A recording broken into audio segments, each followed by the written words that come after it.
Buenos días a todos. Bienvenidos a este seminario número 6 de Cursos Avanzados Eduardo Torroja sobre acústica de edificación, normativa, materiales, instrumentación y control, que dirigimos Belén Casla y yo mismo este año. Quiero dar las gracias especialmente a los patrocinadores de este seminario: Álava Ingenieros, Silensis, Sound Numbers, Noiselab, Molduras, Trocelem, Bruegel, Svantec, Audiotec, Sin Ruido, que no lo había visto, CIPE y CINSA. Gracias a ellos es posible hacer el seminario, como han visto todos ustedes, en abierto, de forma absolutamente gratuita y patrocinada. Vamos justos de tiempo, yo no quiero gastar el tiempo del seminario. Voy a dar la palabra a Luis Vega Catalán, arquitecto, consejero técnico de Arquitectura y Sostenibilidad del Ministerio de Fomento, buen amigo, colaborador durante muchos años. Luis, te rogamos nos abras el seminario y a continuación directamente nos hables sobre las exigencias reglamentarias en protección frente al ruido, obra nueva y rehabilitación. Cuando quieras. Muchas gracias. Muchas gracias a vosotros. Bueno, lo primero, felicitar al Instituto de Torroja por la actividad que siempre desarrolla en el ámbito de la difusión, que para nosotros es fundamental y sobre todo en una materia como es la acústica, materia compleja donde las haya y donde también pues, el nivel de formación general de todos los técnicos, entre los cuales me incluyo, pues es escaso, y todas, digamos, estas iniciativas, sobre todo además si son sin coste, si son gratuitas, pues las apoyamos de forma fundamental. Quería también aprovechar el momento para hacer un reconocimiento, y es el reconocimiento a la labor tan extraordinaria que realiza el Instituto de Torroja como elemento técnico de apoyo al Ministerio, sin el cual, evidentemente, lo que es el desarrollo reglamentario que tenemos que llevar a efecto, no podríamos hacerlo. Y también, por supuesto, pues agradecerles a todos ustedes la estancia aquí, digamos, vuestra participación en este seminario, que entiendo que va a ser muy productivo. Yo, como ha dicho José Antonio y ha dicho también Belén, me decía antes, el seminario está muy apretado.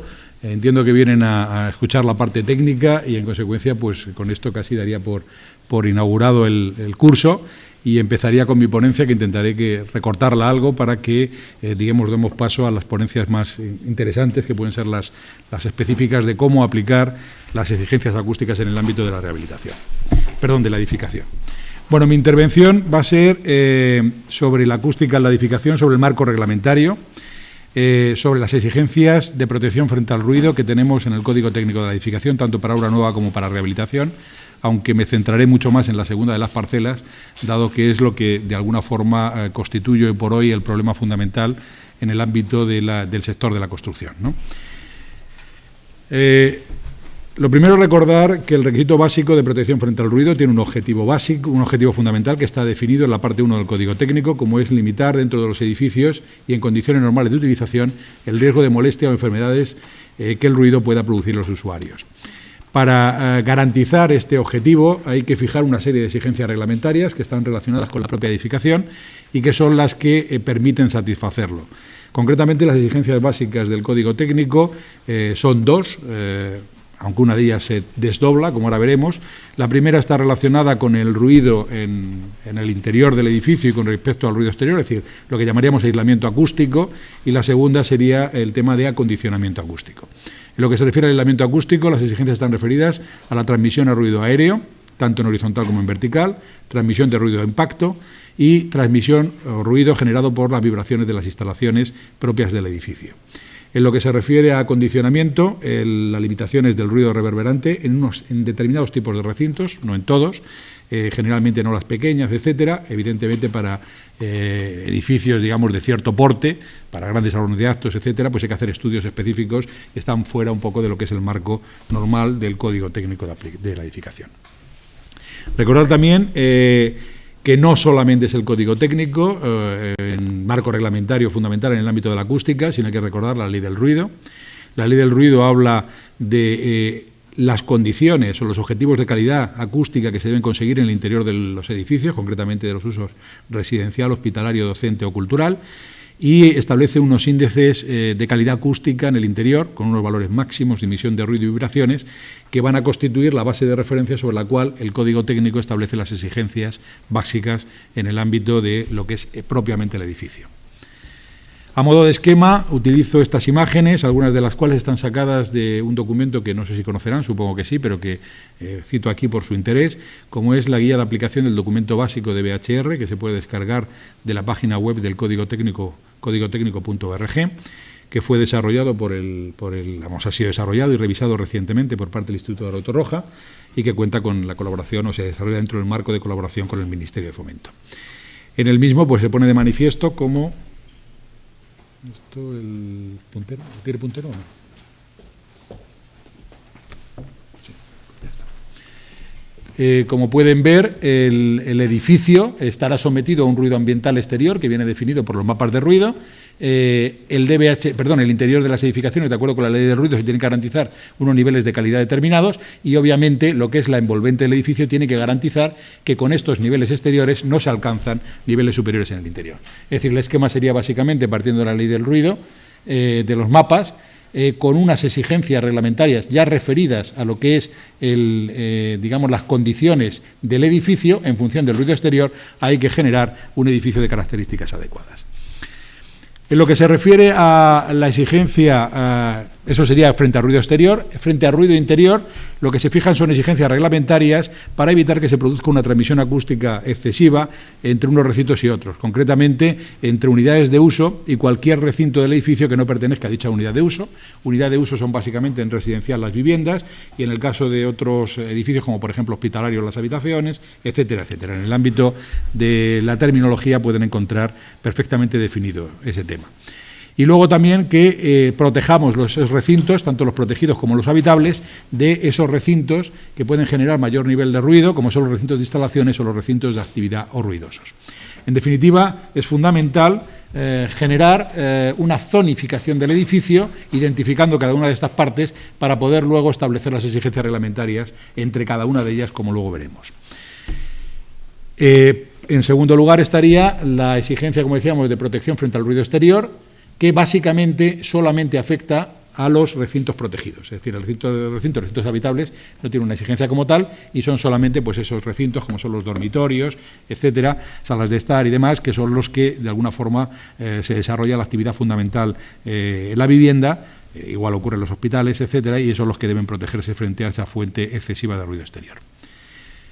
Para que tengan, seguramente todos lo saben, pero vamos, paso rápidamente por esta diapositiva, los niveles se establecen en términos de protección, de transmisión acústica entre recintos, de NTA, concretamente los valores se fijan en 50 y 45 cuando es entre un recinto y otra unidad de uso, y cuando tenemos elementos de instalaciones, recintos de actividad, pues se eleva la exigencia hasta 55 con respecto al caso anterior.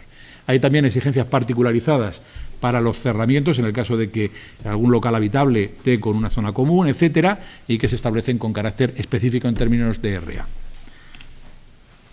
Como les decía, es fundamental tener esa zonificación previa. Esta imagen vuelve a corresponder nuevamente a la guía de aplicación del DBHR y en función de las características de cada recinto y su pertenencia o no a una unidad de uso determinada, se pueden establecer cuáles son las condiciones de transmisión máxima entre cada uno de los recintos. Por ejemplo, aquí, dos recintos protegidos, dos unidades de uso diferentes, 50 decibelios, o por ejemplo aquí, un espacio no habitable con respecto a zona común, 45 decibelios. Ven aquí los recintos de instalaciones, de actividad, etcétera, con respecto a los cuales nos protegemos más. En cuanto al ruido de impacto, igual que en el caso de ruido ambiental, pues se fija también unas condiciones en función de que tengamos transmisión entre diferentes recintos del edificio o que haya conexión con zonas de actividad o recintos de actividad o instalaciones. Recordar simplemente que el ruido de impacto se puede producir no solamente, como mucha gente tiene la idea, en vertical, digamos, del espacio superior al espacio inferior, sino que hay otras vías de transmisión a elementos colindantes, digamos, aunque sea solamente con una arista, y obliga a tener un cierto cuidado con esta exigencia reglamentaria en cuanto a su transformación en el ámbito del edificio. Pongo, por ejemplo, esta imagen, que también vuelve a corresponder, esta corresponde al Código Técnico, quiero recordar, ¿no? Al Código Técnico expresamente, y viene un poco indicado, como ven, los sitios donde deberían disponerse, por ejemplo, suelo flotante, para evitar esa transmisión acústica por impacto, que muchas veces afecta a recintos que aparentemente no están protegidos, como pueden ser las zonas comunes, pero por las transmisiones que se pueden producir de unos a otros, ¿vale? Hay que tener en cuenta cuál es el elemento receptor y el elemento emisor. Y hay muy pocos recintos que, como tales, en este caso concreto solamente figuran estos dos, que no debieran o no tendrían por qué tener ese suelo flotante porque no tienen posibilidad de transmisión a otros recintos. Bien, eso en cuanto a edificación existente. Me insisto que son temas yo creo que sobradamente conocidos, en consecuencia no merece la pena disertar mucho más sobre ellos, y sí me gustaría centrarme un poco más en la intervención en edificios existentes, viendo un poco la situación actual y la que prevemos que se produzca en un futuro, esperemos que próximo, aunque es una frase que ya he dicho en varias ocasiones, bastantes, demasiadas, y que lamentablemente no acaba de salir una orden ministerial que es la que tiene que regular esto, pero que esperamos que lo haga en breve. La situación actual del Código Técnico es la que reflejo en esta diapositiva. El Código Técnico, en lo que se refiere a aplicación a edificios existentes en el ámbito de la acústica, tiene prácticamente una excepción total.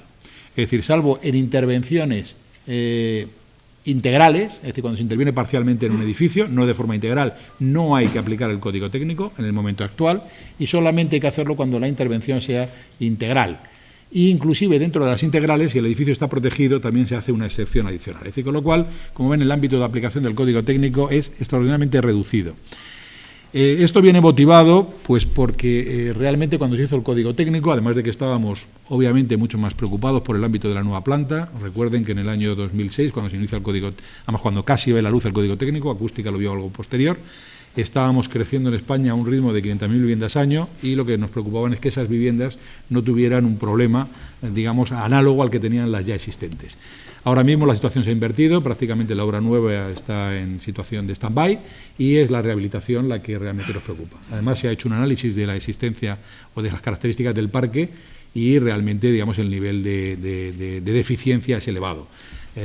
Para que se hagan una idea, pues más del 60% de la edificación de nuestro país es anterior a la normativa básica de CA, con lo cual no tiene ninguna restricción acústica. La CA hablaba en términos de RA, con lo cual tampoco cubría bien el fenómeno de flanco, y prácticamente nada está cubierto por Código Técnico porque salió en 2007, que era cuando ya el boom empieza a bajar la edificación y no tenemos nada cubierto. En definitiva, se fue muy cauteloso porque había, digamos, fenómenos como ruido por flanco, etcétera, que en una edificación existente son difíciles a veces de saber qué es lo que está ocurriendo, no se conoce la preexistencia y por ello, digamos, se fue tan cauteloso. Pero la realidad es que, visto ahora con una visión un poco más amplia, no podemos dejar de pensar que cualquier obra que se haga de rehabilitación puede tener o puede generar mejoras importantes en el ámbito de las prestaciones, de cualquier prestación, pero especialmente en el ámbito de la acústica.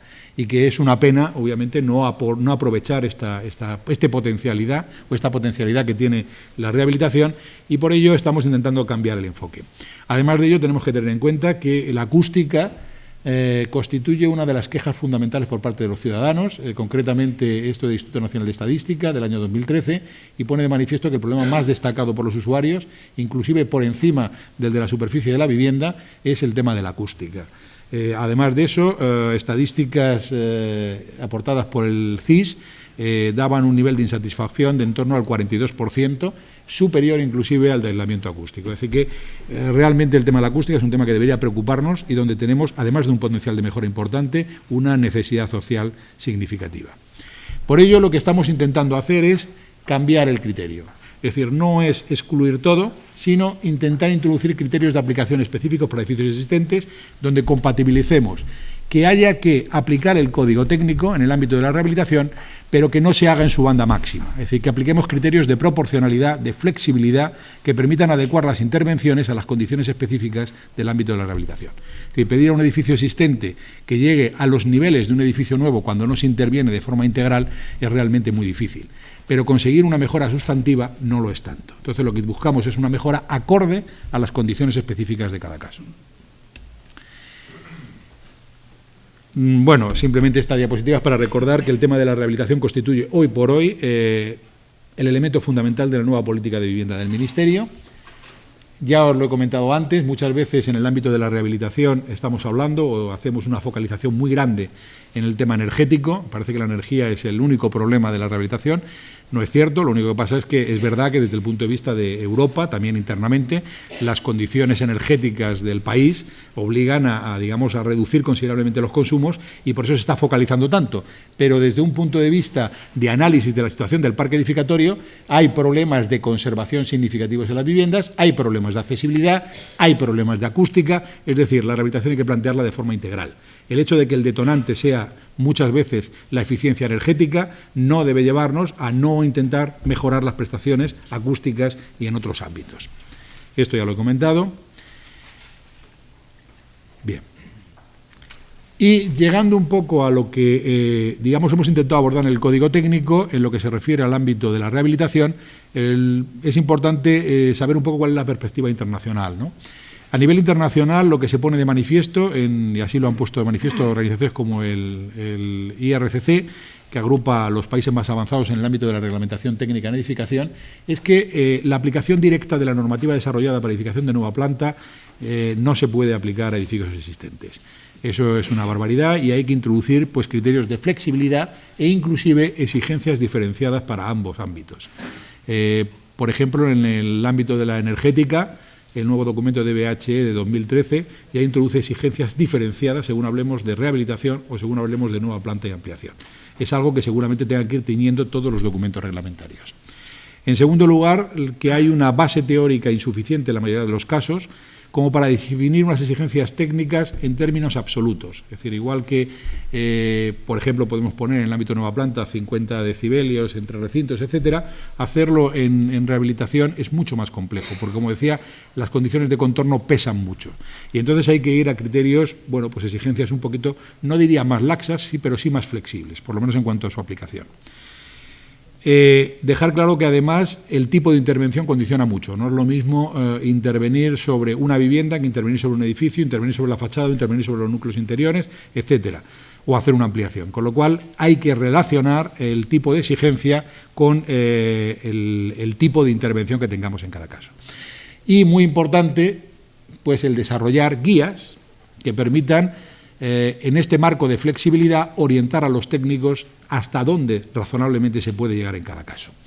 En ese sentido, pues la guía que se ha desarrollado, como decía anteriormente, por parte del Instituto de Torroja, dentro del marco de convenio de colaboración con el Ministerio, es un elemento importante y también querríamos que conjuntamente a la parte que ahora estamos tramitando de orden ministerial de cambio del Código Técnico para el ámbito de la rehabilitación, salga otra guía complementaria para intentar explicar con mayor detenimiento esos conceptos de flexibilidad a los cuales estamos haciendo referencia en la orden ministerial y que son realmente novedosos en nuestro marco reglamentario. En cualquier caso, los criterios de flexibilidad están ya incorporados en la parte 1 del Código Técnico mediante una modificación introducida en la Ley de Rehabilitación, Regeneración y Renovación Urbana. Es decir, que en el ámbito de la rehabilitación ya se reconoce esa necesidad de flexibilidad que tiene que ser gestionado por el proyectista en cada caso concreto. En definitiva, avanzamos hacia un marco normativo de futuro, que es más o menos el que aquí estamos intentando reflejar, que es por un lado que en las exigencias básicas del Código se introduzca claramente un criterio de flexibilidad, es algo que ya está incluido a partir de esa modificación de la Ley de Rehabilitación, Regeneración y Renovación Urbana de la parte 1. El establecimiento luego de una particularización requisito a requisito de cómo se aplica ese criterio de flexibilidad o de proporcionalidad, estableciendo en cada exigencia cuál es el nivel en función del tipo de intervención. Estos son los criterios de los cuales hablaré ahora y que van a estar incorporados en una orden ministerial que esperamos que sea de reciente aparición. Y luego otra de las cosas que deberíamos intentar es racionalizar un poco más el contenido del Código Técnico en el momento actual. En el momento actual, digamos, subvertimos de alguna forma el esquema piramidal nórdico que utilizamos para el desarrollo del Código Técnico, donde en los documentos básicos incorporamos tanto la caracterización y cuantificación de las exigencias, que es lo que realmente debe cumplirse, con, digamos, métodos de verificación y soluciones aceptadas, sobre todo la segunda, son soluciones perfectamente válidas, soluciones suficientes, pero no necesarias. Mucha gente está intentando aplicar el Código Técnico entendiendo que esas soluciones son obligatorias. Entonces es fundamental que esto se racionalice y se separe claramente lo que son las condiciones obligatorias de aquellos elementos que pueden servir como elementos de ayuda para facilitar el cumplimiento del Código Técnico, pero que no son obligatorios o necesarios para el cumplimiento de las exigencias. Lo que les comentaba antes, que está en la parte 1 del Código Técnico, ya después de la modificación de la Ley de Rehabilitación, Regeneración y Renovación Urbanas, es este criterio de flexibilidad que permite limitar el tipo de intervención al mayor grado de adecuación efectiva, es decir, a lo que se pueda razonablemente, teniendo en cuenta las condiciones urbanísticas, técnicas, económicas o, por ejemplo, las arquitectónicas, temas patrimoniales, etcétera, etcétera. Y lo que se hace es descargar la responsabilidad en el proyectista, que es el que en último término puede conocer el edificio en sus aspectos concretos y es el que puede valorar cuáles son, digamos, la mayor nivel de adecuación que se puede conseguir en cada caso. En definitiva, tenemos un nivel umbral, que es el que tenemos para el Código Técnico para obra nueva o con carácter general para cualquier edificio, que sería el objetivo a conseguir. Tenemos una situación inicial del edificio con un bajo nivel de prestaciones y el nivel que alcancemos será en función de las condiciones específicas del edificio. Y este nivel tiene que ser, digamos, algo que establezca, como digo, el arquitecto. Obviamente, eso es en el ámbito de la habitabilidad, es como mucho más fácil de entender. En el ámbito de la seguridad posiblemente hay lo que llamaríamos líneas rojas, es decir, imposibilidad de garantizar o de permitir el uso de determinados edificios que tienen niveles de seguridad insuficientes. Tienen que entender que en el ámbito de habitabilidad, un edificio que tenga un consumo superior, por ejemplo, al que fija la reglamentación técnica, no es un tema dramático. Es decir, hay que adecuarlo al edificio. Si hay que proteger el edificio porque es un bien patrimonial, pues hay que darle esa flexibilidad. Pero permitir que en un edificio puedan morir las personas son palabras mayores o que el nivel de riesgo sea mayor. Es decir, que en ese caso hay un cierto nivel diferencial entre la habitabilidad y la seguridad o la accesibilidad, que es un derecho universal. Por otro lado, y en sentido inverso, fundamental que tengamos claro que cualquier intervención es sobre el edificio. El edificio es una unidad, hay transversalidad. Es decir, cuando nosotros intentamos mejorar una prestación, puede haber otras prestaciones que se verán afectadas negativamente de forma inicial y que hay que tener en cuenta. Por ejemplo, la mejora de la acústica o de la energía generalmente da lugar, con respecto al ruido exterior, a edificios más estancos y la calidad del aire interior se puede ver minimizada por el efecto de la ventilación, que se ve reducida. El incremento o la colocación de un ascensor puede afectar a la escalera, que a lo mejor hay que reducirla y en consecuencia las condiciones de accesibilidad y de salida de gente normal pues no es tan fácil. Entonces hay que intentar compatibilizarlo y lo que es fundamental es no reducir las condiciones preexistentes, salvo que el código así lo permite en algún caso, por debajo de las que establece el código técnico, ¿vale? Así que, digamos, la preexistencia hay que garantizarla en todo momento. Lo importante del criterio de flexibilidad es que ya no hay en edificación existente, o no habrá en edificación existente, lo que hay en edificación nueva. Cuando decimos un edificio cumple el código técnico en el ámbito, por ejemplo, de la eficiencia energética, un edificio nuevo, podemos tasar cuál es el consumo de ese edificio. Está por encima de un determinado nivel que hemos fijado, 40 kilovatios hora o lo que sea. Cuando empezamos a poner flexibilidad, el nivel al que hemos llegado no es conocible por el usuario, porque está fijado por el proyectista en función de las condiciones específicas del edificio. Con lo cual, lo que es fundamental es trasladar esa información al usuario. Es decir, el edificio puede tener algo menos de prestaciones por condiciones, por ejemplo, de protección patrimonial, pero es fundamental que el usuario sepa que está habilitando un edificio que no tiene las mismas condiciones que un edificio de nueva planta. Él tendrá que saber hasta dónde le es necesario tener mayor o menor aislamiento acústico frente al ruido exterior o mayor o menor valor patrimonial del edificio donde vive. Entonces, entendemos que es fundamental que se justifique en la memoria y en el proyecto por qué se adopta esa solución, por qué esa es la más razonable y, en segundo lugar, que la documentación final de obra hable del nivel de prestación alcanzado. A veces es difícil fijar el nivel de prestación. En el caso acústico, por ejemplo, energético sería la certificación energética. En el caso acústico no tenemos algo similar, habrá que trabajar en ello, pero en cualquier caso sí que las condiciones acústicas de los elementos que se han incorporado. Y en algunos casos puede ser necesario, para compatibilizar exigencias reglamentarias con condiciones patrimoniales, establecer condicionantes de uso o mantenimiento. Es algo que venimos haciendo habitualmente en el ámbito de la edificación, pero en parcelas concretas, y ahí lo vemos claro y en otras no tanto. Por ejemplo, a nadie se le oculta que en una estructura, si tiene unos determinados niveles de resistencia, pues se puede poner una placa en la entrada del recinto diciendo que la sobrecarga máxima admitida es esta. ¿Eso qué es? Un condicionante de uso. ¿Puede haber condicionantes de uso en otras parcelas? Por supuesto, por ejemplo, en accesibilidad, limitar determinados accesos, o en el ámbito del código técnico cualquiera, puede haber, digamos, como elemento de compatibilización, el establecimiento de condiciones de uso particularizadas en cada caso. Eso debería constar dentro de la documentación final de obra para que el usuario, insisto que es el elemento fundamental, conozca cuál es la situación concreta. Bien. Como les decía, una de las cosas que nos preocupa es que la determinación del nivel de aislamiento alcanzado en un edificio existente no siempre es fácil de conseguir. Y no siempre es fácil de conseguir por varios motivos. El primero, porque los elementos constructivos que se han utilizado en esos edificios históricos o, digamos, antiguos, no son habituales en la actualidad y muchos de ellos no están bien caracterizados o no tienen una caracterización adecuada. Sobre todo, por ejemplo, los edificios anteriores a 1940, donde además hay estructuras, pues eso, formadas por vigueta de madera, entrevegado, relleno, etcétera, que no se ajustan realmente a esos forjados homogéneos que tratamos en el Código Técnico, que tienen un comportamiento diferente y, en consecuencia, hay que ser prudentes a la hora de hacer una simulación, una valoración acústica sobre los mismos. También las formas de unión y las formas de ejecución, sobre todo, no las conocemos bien. Es decir, la forma de unión podemos intuirlas, pero la ejecución real que se ha llevado a efecto, que tiene una incidencia fundamental para todo el ruido por flanco, no las conocemos. Y, en consecuencia, tenemos otra dificultad adicional para poder valorar cuál va a ser no tanto la situación actual, que a lo mejor podemos percibirla o medirla, como las condiciones que tendría el edificio una vez realizada la reforma, ¿vale? Evidentemente hay formas, como una inspección adecuada, catas, ensayos previos, etcétera, etcétera, que nos pueden identificar problemas ocultos que en principio no tenemos por qué conocer. Bien, en definitiva, lo que nos preocupa es que precisar el elemento final con una intervención que queremos hacer es difícil. Y, en consecuencia, creo que aquí... Bien, bueno, si no, luego saldrá, pero lo comento aquí.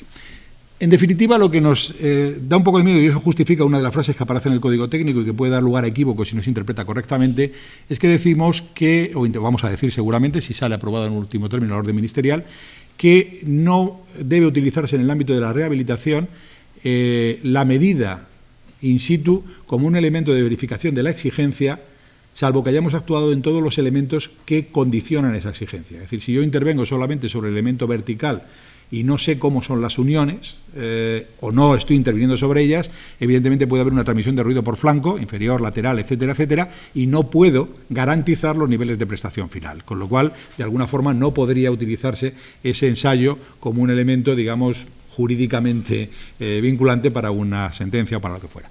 Otra cuestión es que no utilicemos los ensayos como elementos fundamentales para caracterizar acústicamente el edificio, sobre todo en rehabilitación, que es un elemento fundamental. Es decir, es importantísimo que cuando uno va a intervenir en un edificio, antes de intervenir, realice ensayos acústicos para poder saber realmente dónde están los puntos débiles del edificio, si hay puentes acústicos, etcétera, y en base a ello, digamos, establecer el proyecto de reforma que vaya a realizar en cada caso. En cuanto al nivel de prestación alcanzado, como decía, es difícil, por todo esto que hemos dicho anteriormente y por no tener una escala definida, establecerlo en términos de prestación, en términos de DNTA, de transmisión acústica o de lo que queramos. Con lo cual, pues en la mayoría de los casos lo que podemos hacer es hablar de cuáles, digamos, las características que tengan los elementos constructivos que se han modificado y caracterizar un poco la solución que hemos introducido, ¿vale? Que es lo que más o menos ponemos. Bien, y ya yendo más concretamente a los criterios de aplicación que figurarán en esa orden ministerial, como sustitución a este criterio maximalista anterior de que solamente en el ámbito de la intervención integral y siempre que no fuera edificio protegido había que aplicar el Código Técnico, hemos intentado establecer exigencias o matizar las exigencias, mejor dicho, de la parte general de lo que sería aplicable a edificios de nueva planta en función de las condiciones de intervención. En cualquier caso es difícil muchas veces porque cuando intervenimos sobre un edificio no es fácil decir si la intervención es una ampliación, una reforma, un cambio de uso o lo que sea, porque muchas veces dentro del mismo edificio se producen zonas que se reforman, zonas que se amplían, cubiertas que se sustituyen completamente, elementos que se modifican puntualmente, etcétera, con lo cual hemos tenido que ser un poco flexibles también en la forma en la que hemos redactado esta flexibilización de las exigencias para los diferentes marcos de actuación en rehabilitación. El esquema básicamente se va a poner en una especie de gráfico, que es también de esa guía que estamos elaborando y que esperamos que salga una vez que se apruebe la orden ministerial. En intervención en edificación existente, el primer punto que tenemos que tener en cuenta es que no se deben empeorar las condiciones preexistentes, ni obviamente las que estamos intentando mejorar, que son las acústicas, ni aquellas que estén correlacionadas con la anterior por efecto, digamos, de la transversalidad dentro del edificio. Dentro del criterio de proporcionalidad, hemos intentado establecer como dos niveles diferenciados. Por un lado, cuando hay reformas parciales, es decir, cuando hay una sustitución de elementos individuales o una modificación sustantiva de alguno de ellos, es decir, por ejemplo, elementos de división entre dos unidades de uso diferentes, o la incorporación de nuevos elementos por una reestructuración en planta de los espacios. En este caso, lo que hay que hacer es adecuar puntualmente el elemento.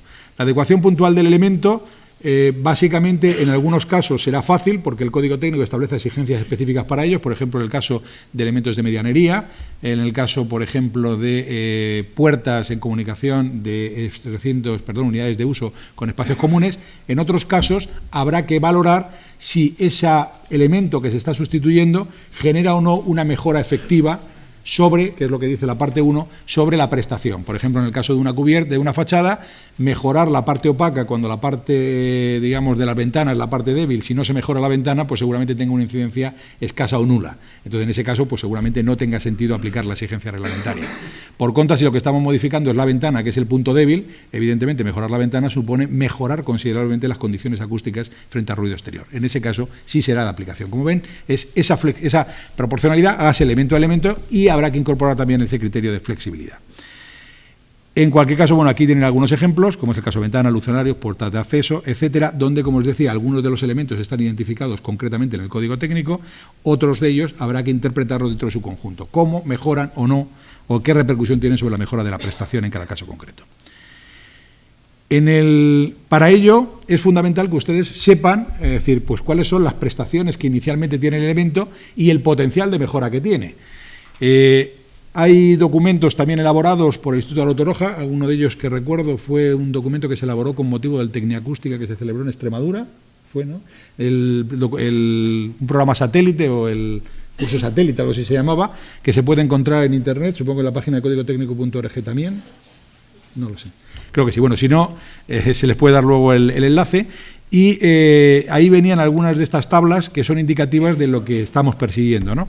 En definitiva, por ejemplo, en el ámbito de la rehabilitación lo que es importante es dejar claro que el número de soluciones que tenemos inicialmente en el edificio no son tantas, es decir, normalmente se pueden además agrupar por periodos históricos y están aquí, y las posibilidades de mejora están acotadas, con lo cual se puede hacer un análisis preliminar de cuáles van a ser las prestaciones, siempre considerando que tenemos determinados tipos de recintos, etcétera, etcétera, para poder saber si estamos más o menos lejos del Código Técnico. Código Técnico como umbral de referencia, que he dicho antes que es un objetivo interesante a intentar conseguir, pero no de una forma rígida. Entonces, por ejemplo, podemos ver cómo una solución de este tipo, sin alcanzar el Código Técnico, está bastante próxima. Pero además lo más importante es que hagamos lo que hagamos, tampoco mejoramos mucho. Es decir, porque como es una solución muy masiva, pues no tiene mucha incidencia lo que le estemos colocando. Con lo cual, posiblemente no tenga mucho interés hacer intervenciones, salvo que podamos hacer un trasvasado por dos caras, pero cuidado que en ese caso estamos perdiendo superficie útil por los dos lados, etcétera, etcétera. Por contra, hay soluciones que son muy débiles y que tienen un potencial de mejora importante con poco que se les haga. Con lo cual, en estos casos sí que sería importante, intentar alcanzar esos niveles de prestación, por lo menos mejores, es decir, aunque no lleguemos a Código Técnico, pero hemos pasado de forma sensible, pues de un nivel rojo, que es bastante malo, a un nivel naranja o un nivel amarillo, que sería un nivel, digamos, aceptable en términos generales. Bien, también evidentemente habría que valorar cuáles son las repercusiones sobre otros elementos, esos criterios que decíamos antes, económicos, técnicos, funcionales, etcétera, etcétera, para poder tomar la decisión con criterio. Bien, al margen de eso, que eso sí que figura en el Código Técnico, habría que tener en cuenta condiciones específicas, que ahí ya sí que no podemos entrar, que son el valor arquitectónico del edificio, etcétera, etcétera, que, insisto, tienen que tenerse en cuenta. Para el caso de ampliación, reforma integral del edificio o cambio de uso global, en estos tres casos entendemos que la intervención es suficiente envergadura como para intentar cumplir el Código Técnico en su conjunto, en todos y cada uno de sus aspectos. Y hacemos una matización para el cambio de uso parcial. En el cambio de uso parcial nos preocupan dos situaciones especialmente, que son cuando cambiamos un local comercial por un uso vivienda, cosa que se está produciendo actualmente en las plantas bajas de los edificios, y en cuyo caso entendemos que la vivienda debe dotarse de condiciones adecuadas como elemento receptor. En ese caso, salvo que, digamos, haya casi imposibilidad física para poder hacer el aislamiento, en principio habría que aislar, aunque sea por el interior de la propia vivienda, puesto que vamos a generar un elemento que no queremos que tenga unas prestaciones inadecuadas. Y también nos preocupa la posible generación de recintos de instalaciones o de actividades que son recintos ruidosos dentro del edificio y en cuyo caso, si se generan, tienen que aislarse adecuadamente para no empeorar las condiciones de los elementos de contorno. Bien. Aquí también pues habría condiciones, digamos, de adecuación efectiva, que es lo que antes les comentaba, que no siempre hay que intervenir cuando vemos que la intervención no va a generar realmente una ventaja en términos de prestaciones. En cualquier caso, siempre recordar documentación final, hay que indicar el grado de prestación adecuado y, digamos, la justificación de por qué se ha llegado a ese nivel y las condiciones de uso o mantenimiento si fuera necesario. En definitiva, y ya finalizando, el criterio que queremos implementar es cambiar la dinámica que hasta ahora teníamos, que era aplico código técnico sí o no, y poníamos como un nivel y parecía que si no llegábamos a ese nivel, pues no hay que hacer nada. Yo creo que lo razonable sería un esquema más del tipo de apliquemos siempre que podamos el código técnico, lo que pasa es que hagámoslo de una forma flexible. Es decir, cualquier intervención, como decíamos antes, es potencial de mejora y como tiene potencial de mejora intentemos agotarlo. ¿Hasta dónde? Hasta donde se pueda. Pedir maximalismos lo único que hace es hacer que la gente, digamos, se retraiga y al final no opte por rehabilitar porque las condiciones que se le piden son excesivas. Y para ello creemos que es muy importante que haya una cierta concienciación por parte del usuario, que es al final el elemento que tiene que detonar la intervención en el ámbito de la rehabilitación, las comunidades de propietarios, los propios vecinos, que además son conocedores de su problemática porque lo han puesto de manifiesto en sus encuestas, y donde además el técnico tiene que jugar un papel fundamental como elemento de transmisión al usuario del potencial de mejora que tiene el edificio. Él sabe cuál es su problema, pero no sabe si se puede mejorar ni qué coste tiene. Por ello hemos intentado introducir, y lo hemos hecho dentro del informe de evaluación del edificio, una parte relacionada con acústica, que es de carácter voluntario, dado que no figura dentro del marco regulatorio general, pero que, digamos, está desarrollada, que se puede rellenar y que creemos que puede ser un elemento importante de valor añadido al informe de evaluación del edificio para el usuario, porque le va a dar conocimiento de cuál es la situación con respecto a otras exigencias no recogidas dentro del mismo, como es la acústica, y el potencial de mejora de las medidas que pueda proponer. Y con ello, pues, termino mi intervención. Muchas gracias.